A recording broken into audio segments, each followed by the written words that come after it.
prominent figure, a spirit within the community of London and the UK. Zin is an elder, father, a role model. Zin, yes a Pan-Africanist first and foremost. We have with us today brother Mandingo, Zin and Ewa. You see, after this, I want the item subscribe to our YouTube channel. Zin, it's at Ijahstars Mindset on the YouTube. It's live there. Just check us out and please subscribe, follow us on our Twitter at Ijahstars and our Facebook at Ijahstars and Instagram at Ijahstars. And you don't know, all of this footage is taken by iCapturePhotographer.net. So yo, check us out. We're live, the mindset. You don't know the thing going on. Ijahstars, the thing vertical. Amlock live radio.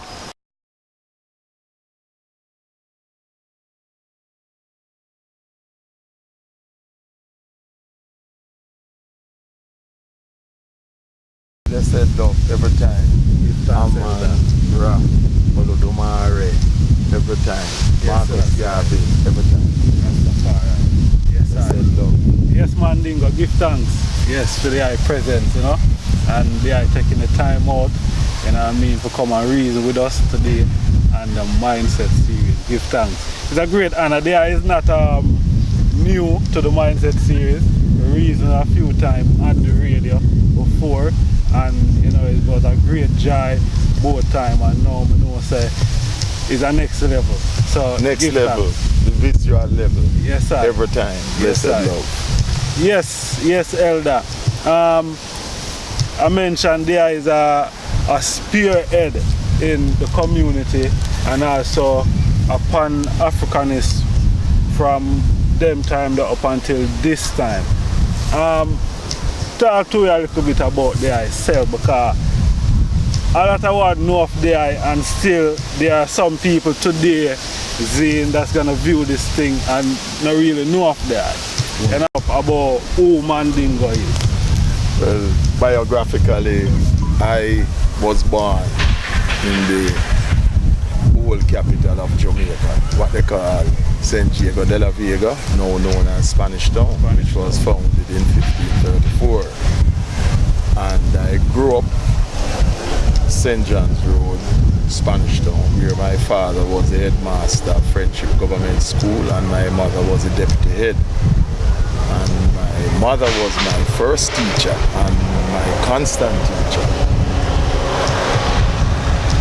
Friendship Government School being my first school, where my parents, as I said, were head and deputy head, St. John's Road, St. Catherine. So both parents was teachers, yes. Teachers. Yes, my father, the headmaster. Right. My Principal. mother was the deputy head, yes. Rastafari. My father is a graduate of Micah Teachers College in Maresca Road. You know, he and Dudley Thompson, who later on was prominent in the PNP government. They were good friends at college. My mother went to Bethlehem Teachers College, which is in Malvern, St. Elizabeth, where Ivy, the wife of former Governor General Howard Cook, they went to Bethlehem Teachers College in Malvern. Okay. Of course, in Malvern, St. Elizabeth, that's where you have Monroe College and also Hampton Girls Schools, where I have cousins who went to both. After Friendship Government School, my first secondary school was Campion College. And this is in Kingston? In St. Andrew, actually. Because a lot of times when people say Kingston, it's really St. Andrew. Yes. And we're talking the Hope Road and the Old Hope Road vicinity, because there were two entrances to Campion College. Yes, true. You know, in fact three, on Old Hope Road and Hope Road and Hopefield Avenue. At Campion College, I went to school with several people, including Alan Skill Cole. At that time, he was just Alan Cole. Yes. You know. Famous footballer. Yes, you know, very good footballer. I used to play football myself at Campion College because my name at Campion College was Pele. So whenever you hear anyone calling me Pele, like Alan, Yes. or the Darling brothers, who both of them later on owned, operated and played Black Star Sound, that Bus Tiger and Anthony Malvo and others. Yes. All of us went to Campion College together. So, all right. What? Sorry for really break it there, but what stopped you progressing to even become someone like Alan Skill Cole? You know what I mean? As a professional footballer. Yeah. What happened? My position was outside left. I used to play outside left. I'm younger than Alan. What really stopped was that at Campion College at the time, as a private school, we had only up to 5th form. It was a Roman Catholic Jesuit school, only up to 5th form. Alan left because he got a scholarship to Veer Technical. Okay. Football scholarship. When I finished 5th form at Campion College, I was gonna do law and economics. So I was going to go to George's, because St. George's College had 6th form, and it's a Roman Catholic school too. Also, yes. But I decided that in 5th form that I was gonna do civil engineering, was gonna become a lawyer and an economist. So I went to Kingston Technical. And at Kingston Technical, I was asked, because people knew that, I was a footballer, to play, Manning Cup. Yes. And I went to 1 and 2 of the training sessions.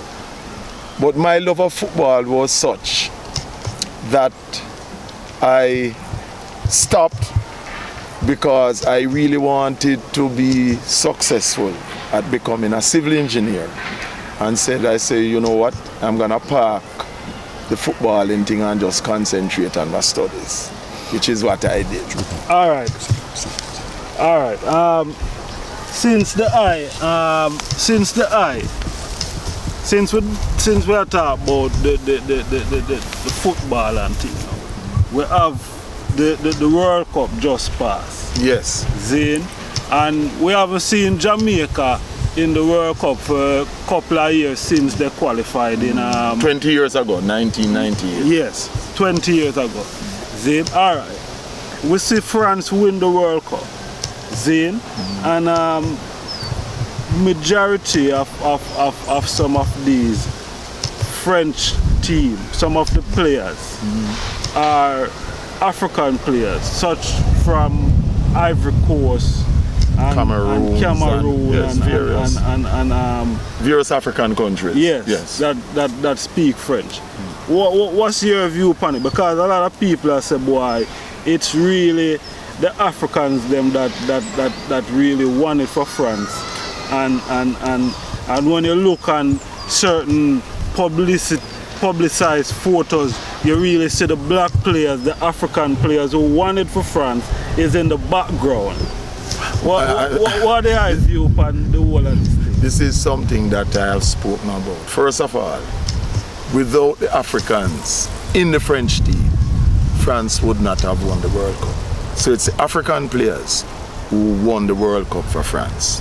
But to show the racism of the French, as you have said, when they were taking these publicity pictures, the African players put at the back, while these French guys like Macron and others up front, they weren't on the field, they didn't play and win any matches, and instead of the African players. So they were used, it's colonialism, they were used to win the World Cup for France. But as usual, this is the European mentality, wanting to take credit for what they did not participate in making possible.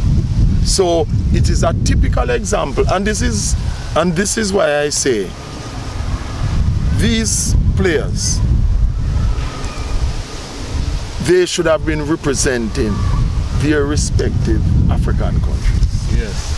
Because the way it is, Sepp Blatter has been criticized by the English and the USA. But the reason was because he never allowed them to dictate to him. And they never rested until they got rid of him. But if it wasn't for Sepp Blatter, the expansion of countries from Africa and the Caribbean playing in the World Cup would not have taken place. The investment in terms of football, academies and so on, yes, because of Sepp Blatter. So he's no angel, but he's no devil either. But what he did enhance the possibilities, positive possibilities for African players from Africa and the Caribbean. True. All right. Which the others were totally against, because before, let's face it, it was more or less totally European. That was what the so-called World Cup was about. Rastafari, you're right. All right, let's turn the attention to England now, because you have another young man by the name of Sterling. Raheem Sterling. Zane, which he was born in Jamaica. Yes. And he's now playing as English national. Yes. Before the World Cup, there was something about him tattooing M16 and one of his legs. And it was a big hoorah about that tattoo, saying that he's promoting gun crime and gun violence. What's your honest opinion about the whole thing? Because he said that it was his father had lose his life through gun crime. Why he did that? He did. Let me explain what happened with Raheem Sterling.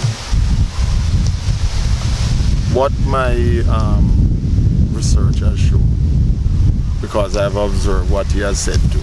Yes. Because he actually grew up in the London northwestern region. But at the age of 2, his father was murdered in Jamaica by the gun at the age of 2. So he didn't know his father at the age of 2. He explained that the reason why he had the gun tattoo was to show that the guns that he would be firing would be from his feet. Yes. And not literally the gun. Yes. That was it. Yes. And even though he said that, the racist media were still not satisfied. They were still baying for blood. And the racism continued in that if it were not for the African players too, in the English team would not have reached where they reached. It's true. All right. Over the last 3 to 4 months, see, there've been an uprise of murders, stabbing in the London area. See, mostly in the London area, and it is being said that it's black and black crime. But I know that there is gangs that have been here long before any so-called term of black and black crime. We know about the Teddy Boys and the skinheads and these type of gangs. Now, most of these crimes that have reported or committed and publicized, there are still no evidence or anyone being held accountable or being charged of these murders. But they are being classed as black and black crime. Is it a thing where it could be these same Teddy Boys, because they haven't disappeared, they haven't gone anywhere, they are still here, and it's been blamed on black people? The truth is something which is irrespective of race, color, class, or creed. And the truth sets us free.